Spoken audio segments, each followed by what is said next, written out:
Gitun-an karon sa Cebu City Emergency Operations Center ang dawaton ang mga fully vaccinated nga moso dinhi sa dakbayan og vaccination card lang ang ipresentar inay swab test result. Gikatak na usab nga dawaton na sa Cebu City ang saliva test result sa Philippine Red Cross. Samtang gipahibaw sa EOC nga nakabalik na sa safety zone ang occupancy rate sa mga tambalanan sa syudad. Aniya ang report.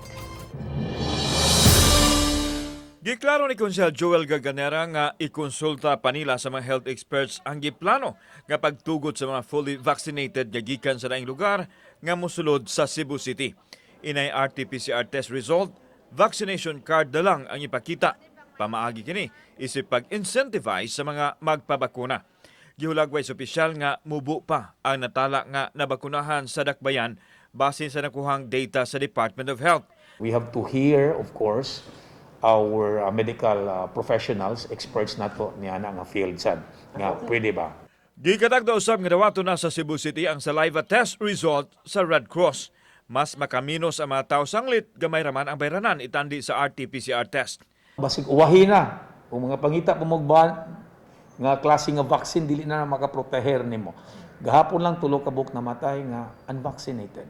Samtang ipahibaw ni Konsel Gaganera nga mibalik na sa safety zone ang kondisyon sa mga tambalanan, ilabi na ang mga public hospital.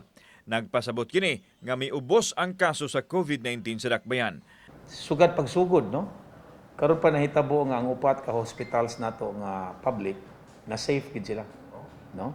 So we are at 52.7% ang ato sang mga isolation facility nilugluag sad, nakaginhawa sad. Apan bisan pa man ini padayong miawhag ang opisyal sa katawhan nga dili mo kumpiyansa aron dili na mabalik sa grabe nga sitwasyon. Usa sa gitan-aw sa EOC nga nakatampo mao ang pagpatuman sa kapulisan ug ubang mga frontliners sa safety protocols. Kauban si Philip Patricio, ako si Alan Domingo. Balitang Bisdak.